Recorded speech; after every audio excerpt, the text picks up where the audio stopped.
Bienvenidos y bienvenidas a una nueva aventura de Bitácora Pampeana. Y acá estamos, amaneciendo en la localidad de Ingeniero Luigi, porque hoy vamos a descubrir la historia del pueblo a partir de una consigna novedosa para el programa. Vamos a conocer una localidad a partir de sus comercios más emblemáticos e históricos. Ingeniero Luigi se encuentra en el departamento de Realicó, aunque su zona rural también forma parte del departamento de Rancul y Trenel. Pero vamos despacio, porque tenemos media hora para aprender sobre esta localidad. Como siempre digo, prepara el mate o algo calentito para ver este capítulo y quédate prendido a la pantalla de la televisión pública pampeana, que se viene un gran capítulo. Luigi fue parte de extensas tierras que desde 1905 compraron los hermanos Devoto, 4 hermanos italianos cuyos nombres eran Cayetano, Antonio, Bartolomé y Tomás.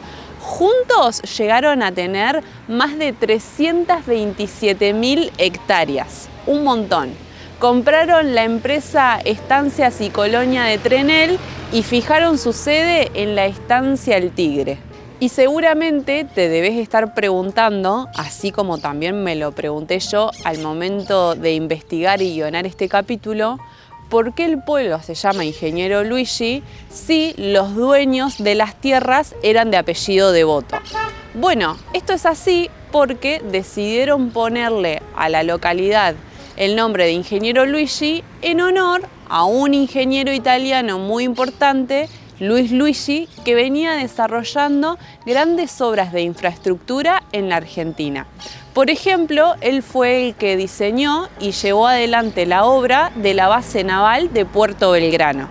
Si bien la explotación de tierras en esta zona empezó a desarrollarse en el 1900, la fundación del pueblo surge a partir de la llegada del tren 10 años más tarde, en 1910. La fecha de fundación de Luigi es el 20 de septiembre de 1910 y esta fecha se eligió porque entre el 17 y el 20 de septiembre de 1910 se remataron los terrenos en donde la gente venía a comprar su parcela para instalarse a vivir en esta localidad. El último día del remate quedó elegido como el día de la fundación de la localidad. Hay historias que se cuentan en los libros y otras que siguen vivas detrás de un mostrador. En Ingeniero Luigi existen comercios que nacieron junto con el pueblo y que generación tras generación conservaron no solo un oficio, sino también una parte de su identidad. En este recorrido vamos a conocer 2 de ellos, donde cada rincón guarda recuerdos, trabajo y la memoria de toda una comunidad. Desde hace décadas, el aroma del pan recién horneado forma parte de la vida cotidiana de Luigi. La panadería 6 de noviembre abrió sus puertas en los primeros años de la localidad y todavía hoy mantiene viva una tradición familiar que atraviesa generaciones. Junto a Ramón vamos a conocer la historia de un comercio que creció al mismo ritmo que el pueblo. En la mayoría de las localidades contamos la historia de los pueblos utilizando como punto de partida la estación del ferrocarril. Acá en Luigi vamos a utilizar el pan para contar los inicios de esta localidad. No, mirá la manija.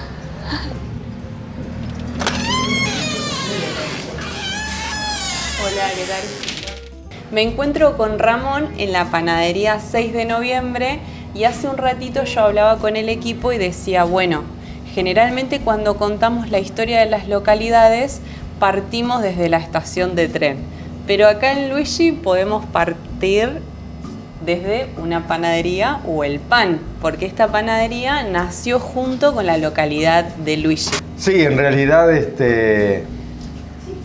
mi abuelo llega en realidad como todas las historias de todos los que vinieron en esa época, bueno, llegaron al puerto de Buenos Aires, eran 2 hermanos. Sí. Ahí parece ser que hubo una divergencia entre ellos y uno parte hacia un lado, el otro a otro. Y mi abuelo viene acá a Metileo, que es una localidad que no sé si queda mucho de ella. Ahí había un compadre del padre de él y que tenía una explotación agropecuaria. Entonces él llega ahí y empieza a trabajar ahí con esa familia, que eran oriundos del País Vasco.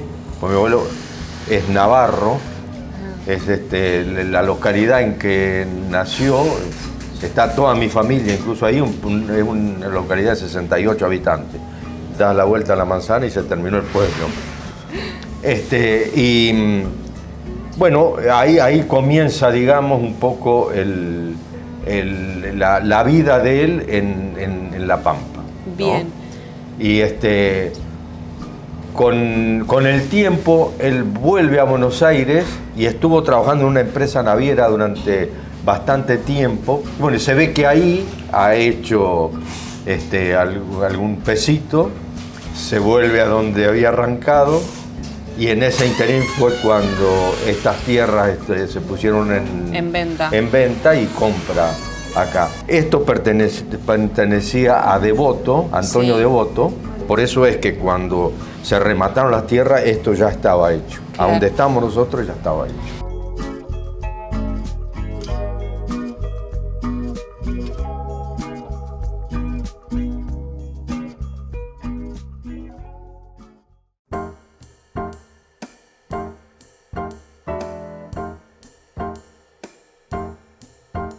Por eso es que cuando se remataron las tierras, esto ya estaba hecho. A donde estamos nosotros ya estaba hecho. El día que se remataron las tierras, él hizo pan. Sí, lo vimos en un cartel afuera. Sí. Es más, él a la tardecita se dio cuenta que no tenía las banderas, ni la bandera argentina ni la española, y fue a Vertis. En Vertis había una que ya funcionaba, Vertis es más viejo que Luigi, funcionaba una casa de ramos generales, como eran históricamente, de la firma Fernández Hombre, Sí. que eran conocidos. Bueno, y se fue a buscar la bandera y cuando aclaró estaba acá con las dos banderas. Con las dos banderas. Y el pan. Claro, y el pan que supongo yo que obviamente estaba el cuñado de él, o quién iba a ser su cuñado, que era panadero, que habría hecho el pan. Ahí está.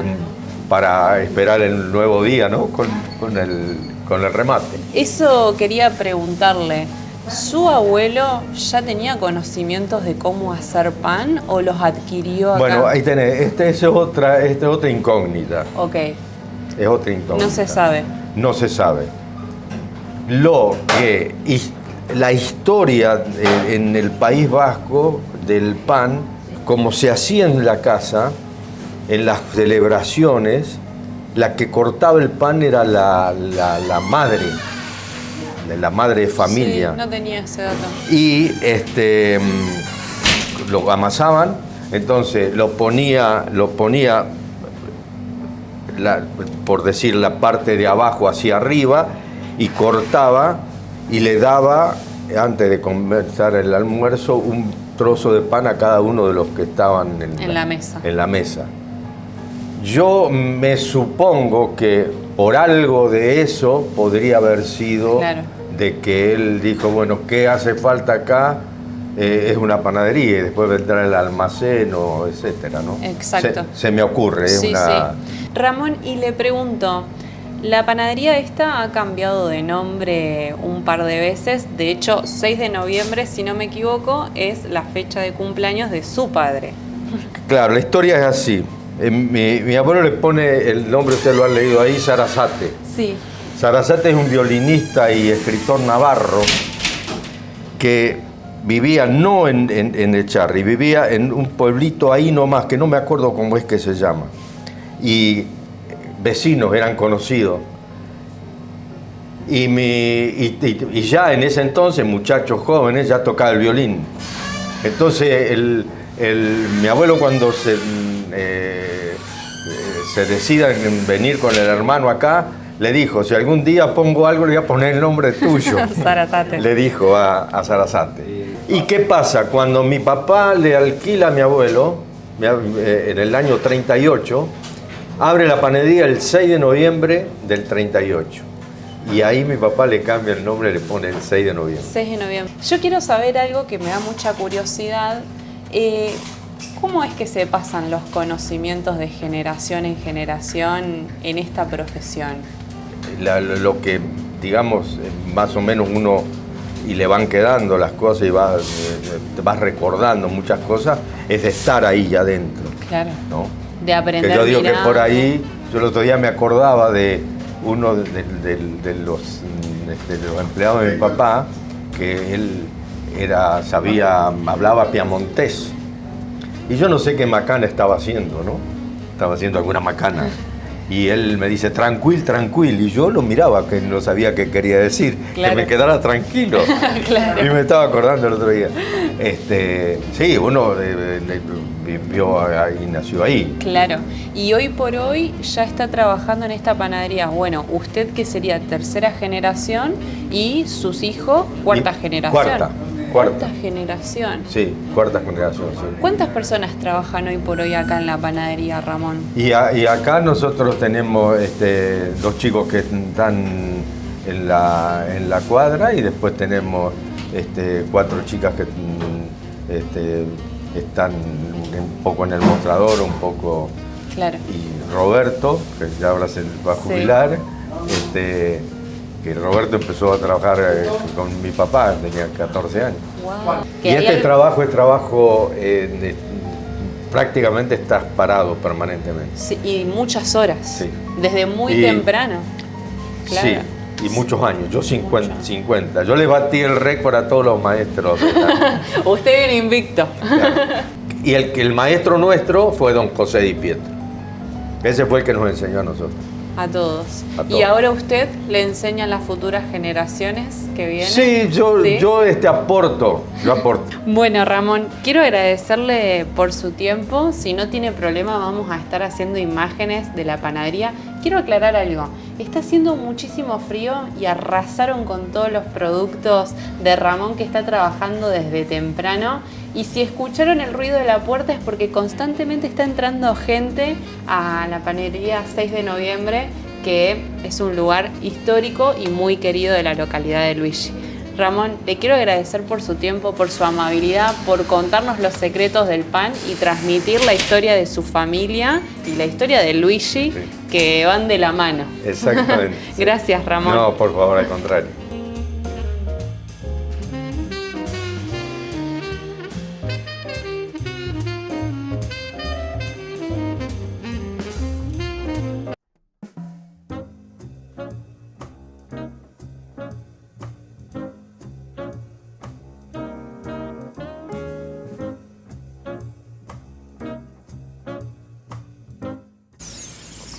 Hay algo muy pintoresco de la localidad de Ingeniero Luigi que es poco común en los pueblos de la provincia de La Pampa, que es que el trazado urbano está diseñado con diagonales.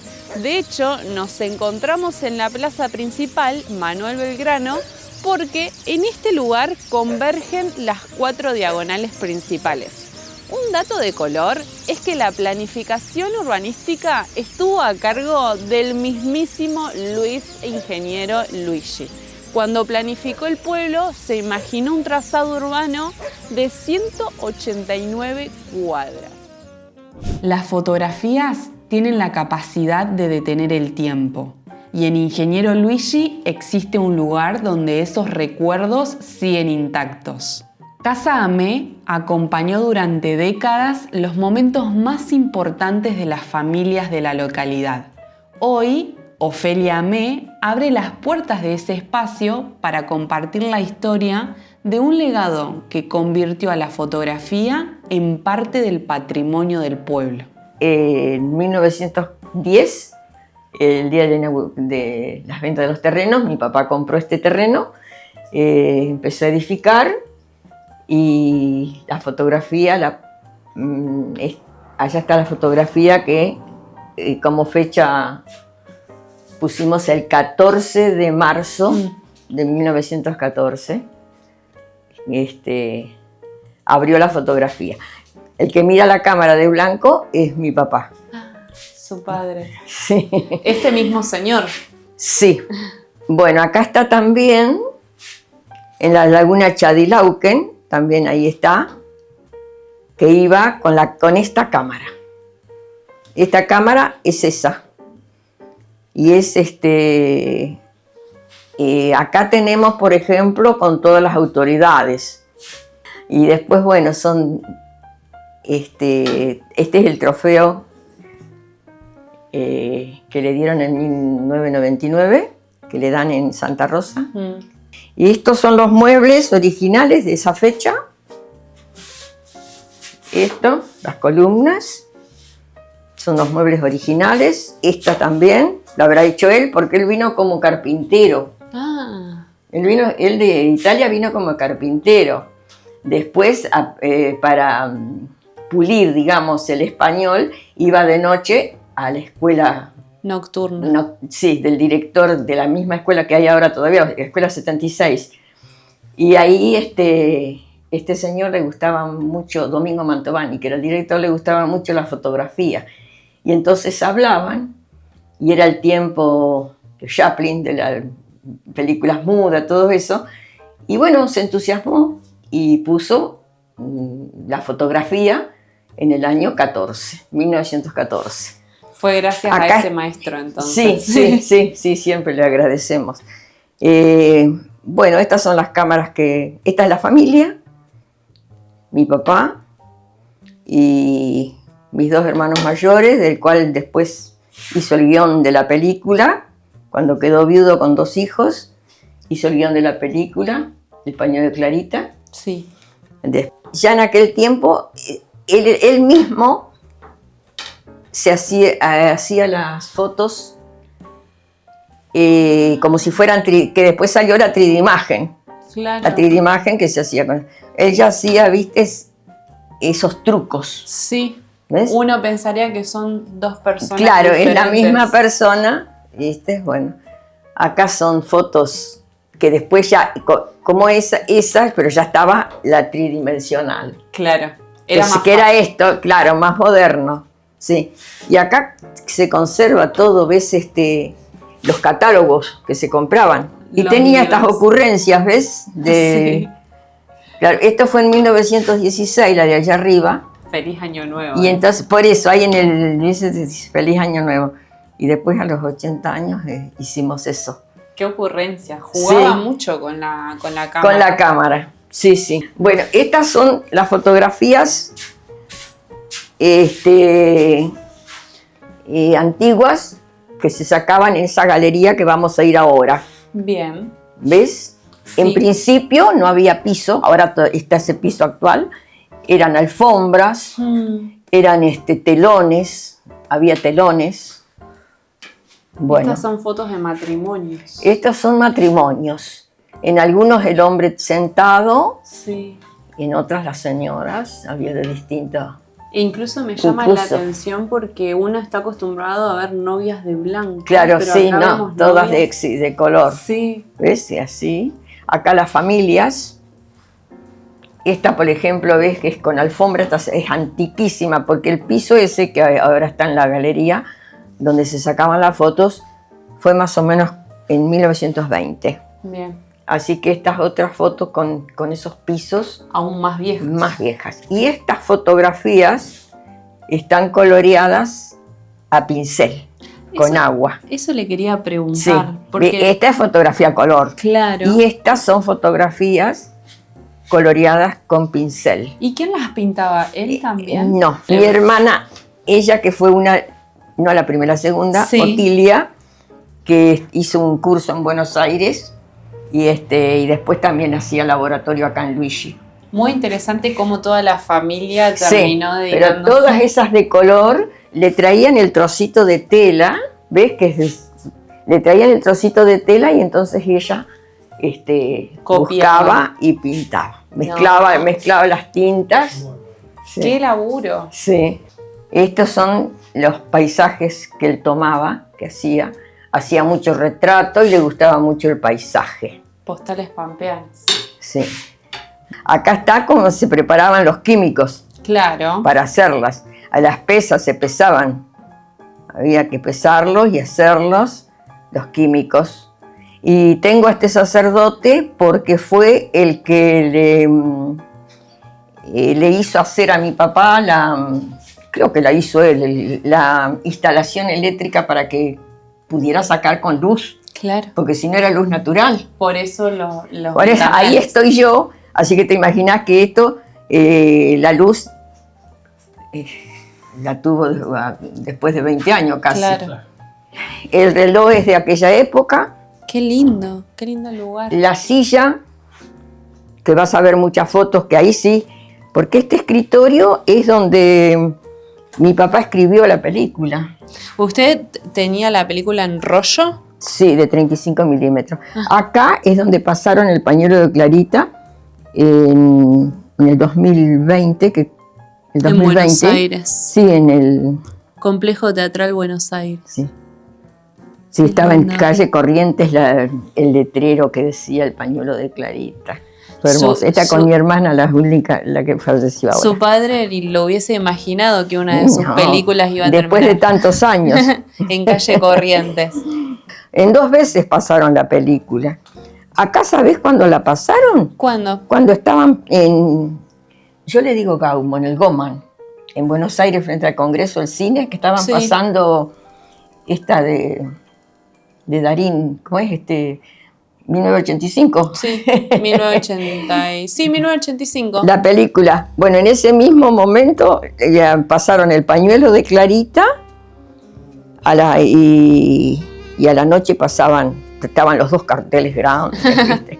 Así que El pañuelo de Clarita de 1985, una película que fue a competir a los Oscars. Sí. No es poca cosa. Sí. Entre los recuerdos que conserva el archivo AME hay una verdadera joya del cine argentino, El pañuelo de Clarita, estrenada en 1919. Fue escrita, producida y actuada por Bautista Amé y dirigida por Emilia Saleni, una de las primeras mujeres en ponerse al frente de la dirección de una película en nuestro país. La historia retrata el camino de un inmigrante italiano que llega a la Argentina en busca de un futuro mejor y logra salir adelante gracias a su trabajo y su esfuerzo. Su valor histórico es incalculable. La película sobrevivió en una única copia original de 35 milímetros, con su montaje y coloreado de época. Un hecho excepcional si se tiene en cuenta que gran parte del cine mudo argentino desapareció con el paso del tiempo. Además, es la única obra conocida de Emilia Saleni que llegó hasta nuestros días. Y esa historia tiene un vínculo directo con La Pampa. Si hoy es posible volver a ver El pañuelo de Clarita, es gracias a que esa única copia fue preservada durante más de un siglo por la familia Amé, un patrimonio cinematográfico nacional que encontró resguardo en Ingeniero Luigi y que hoy forma parte de la memoria cultural de nuestro país.